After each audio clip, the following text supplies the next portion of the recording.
Hello mes belles âmes créatives! C'est suite à une belle randonnée en montagne en raquette que j'ai eu l'idée de peindre ce paysage, qui, vous allez le voir, est très intéressant en termes de technique, puisque nous allons utiliser les 4 grandes techniques de l'aquarelle. Je peins sur une feuille au format A5, où je dessine un cadre en laissant 2 cm de chaque côté, ce qui me donne un cadre de 9 cm sur 16. Je n'oublie surtout pas de gommer grossièrement le trait avec une gomme de pain ou une gomme que vous avez, pour éviter qu'on voit le trait de crayon sous l'aquarelle. Maintenant, on va appliquer du scotch tout autour, soit un scotch de peintre, soit comme ici, un scotch que j'ai trouvé au rayon scrapbooking de chez Cultura. Dans tous les cas, on n'oublie pas de le passer plusieurs fois sur notre peau ou sur nos vêtements pour enlever de l'adhérence et éviter d'arracher le papier lorsqu'on voudra l'enlever.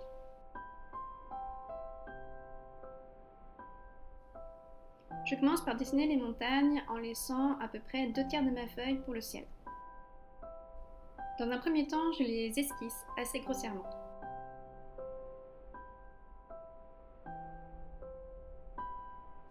J'en dessine une qui est un peu plus proche, un peu plus basse que les autres montagnes. Ça sera très intéressant pour donner l'idée de plan. Ensuite, je reprends mes premiers coups de crayon pour redéfinir le sommet des montagnes pour leur donner un côté un peu irrégulier, sans oublier de gommer encore une fois.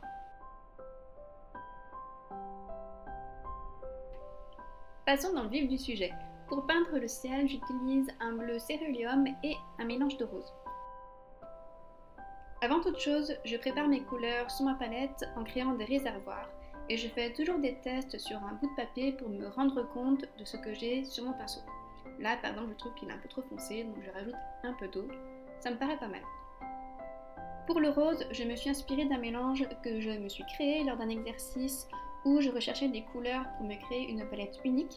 Ce mélange, c'est un mélange de couleurs lilas et rose corail de la marque Jolie Graine. Alors c'est parti, comme tout à l'heure, je me prépare un réservoir de ce mélange. J'hésite pas à en préparer une assez grande quantité puisque le sel prend une place assez importante sur la feuille.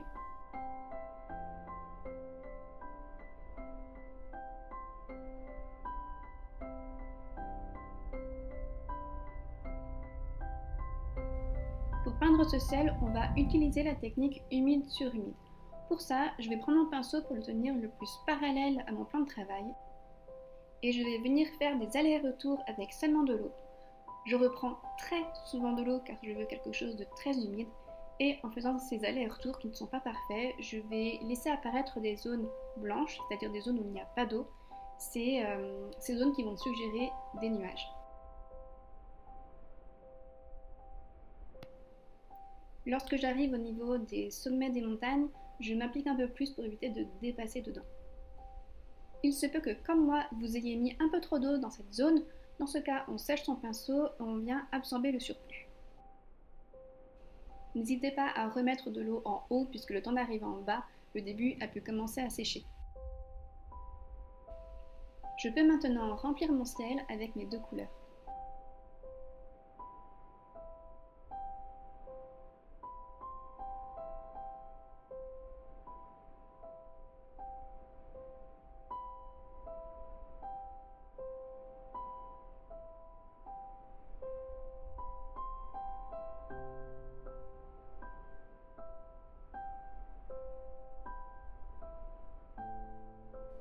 Je n'avais clairement pas préparé assez de mon mélange, alors je le refais. Et je vais même le refaire un peu plus foncé pour vraiment venir accentuer ce côté rosé du coucher de soleil.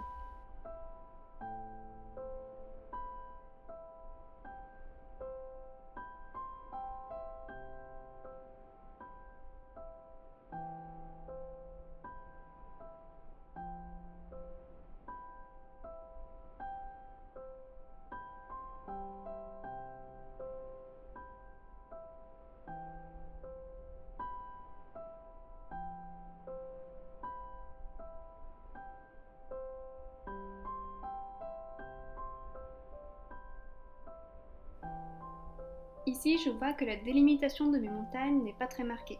Alors avec un petit pinceau, je retravaille tout ça.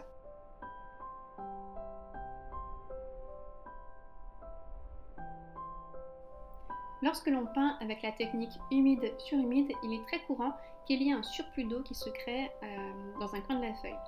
Dans ce cas, comme tout à l'heure, je sèche mon pinceau et je viens le poser sur cette flaque pour l'absorber.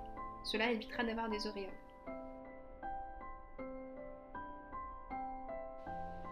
Pendant que le tout sèche, je vous fais visiter mon atelier. Vous voyez que ce matin, c'est un vrai bain de soleil, c'est hyper agréable d'y peindre.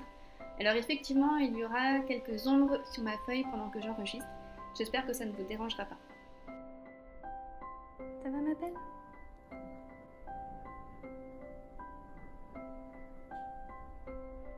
Peignons nos belles montagnes maintenant. Pour les plus lointaines, j'utilise la technique sec sur sec, c'est-à-dire que mon pinceau est sec et ma feuille aussi. Pour ces montagnes, je prépare un réservoir de couleur gris de peine avec beaucoup d'eau car je veux quelque chose de très clair. J'imbibe mon pinceau de cette couleur, puis je prends mon torchon pour venir y tapoter le ventre du pinceau et ainsi enlever le maximum d'eau tout en gardant ma couleur. Le principe ici est de frotter la longueur de son pinceau sur sa feuille sèche. Et en fait, le manque de couleur suggère la neige alors que le gris suggère les ombres et tout ça donne un effet super naturel.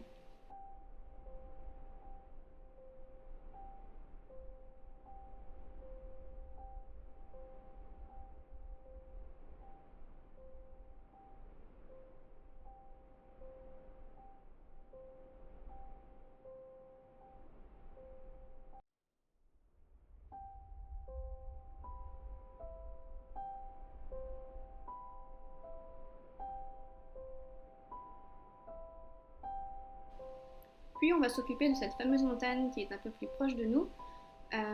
Ici on va utiliser la technique sec sur humide. Je prépare ma couleur qui est ici un mélange de gris de peine et de vert olive de jolie graine.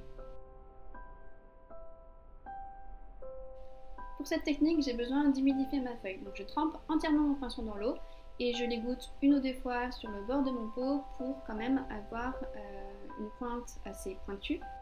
Et j'imagine peindre des troncs d'arbres assez grands sur le devant et un peu plus fins sur le dessus. J'y vais de façon un peu aléatoire puisque l'objectif est quand même d'avoir quelque chose d'assez flou puisque cette rangée de montagnes est toujours loin et on ne va pas distinguer tous les détails. Je trace donc des traits plus ou moins grands, toujours verticaux, sauf au niveau de cette fameuse montagne qui est un peu plus proche de nous pour vraiment accentuer sa forme.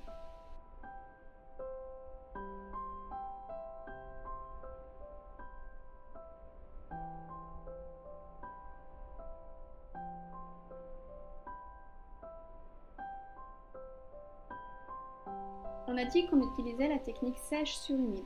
On a préparé notre feuille humide, maintenant on prépare notre pinceau en prenant de la couleur et en le séchant.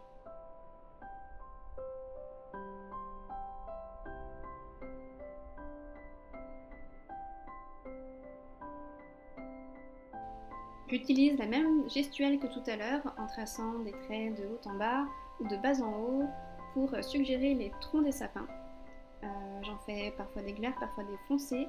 J'essaye de varier les tailles, c'est vraiment assez aléatoire encore une fois, je vais assez rapidement pour trop me poser de questions. Si je peux vous donner un conseil, c'est de commencer avec un jeu très clair et petit à petit foncer quelques endroits. Lorsque j'ai peint l'ensemble des troncs, je viens tapoter de chaque côté de certains d'entre eux pour suggérer les branches. Encore une fois, j'y vais assez rapidement, je veux quelque chose d'assez loose. Et en ce qui concerne les sapins au loin, ce sont en fait de simples pointillés. Vous avez peut-être remarqué qu'à ce moment-là, je ne sèche plus forcément mon pinceau. En fait, si vous regardez bien, lorsque je prends de mon mélange sur ma palette, il y en a très peu. Donc j'en ai aussi très peu sur mon pinceau, pas besoin d'en enlever, j'ai juste ce qu'il faut.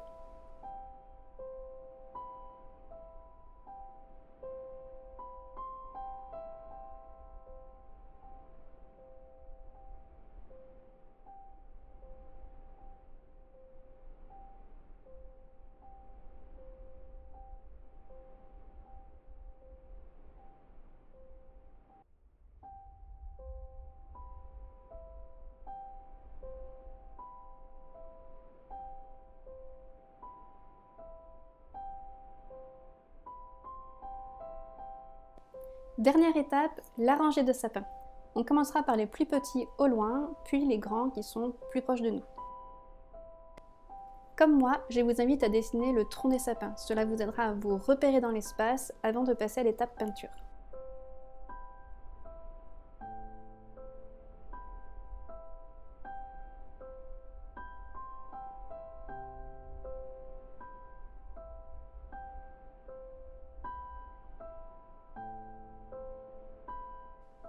Avec ces sapins, on va jouer avec la notion de distance. On va alors commencer par les sapins qui sont dans l'idée plus loin, et donc on va les faire plus petits et plus clairs.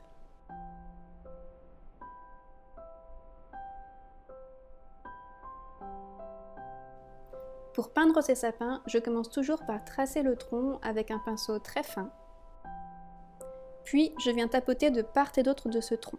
Mon geste est assez ample, plus je descends, plus mes traits sont larges. Si vous voulez davantage de conseils pour peindre ces sapins, j'ai réalisé une vidéo où je vous montre 3 techniques différentes pour en peindre. Je suis sûre que parmi elles, vous trouverez une technique qui vous convient et que vous pourrez utiliser sur ce paysage.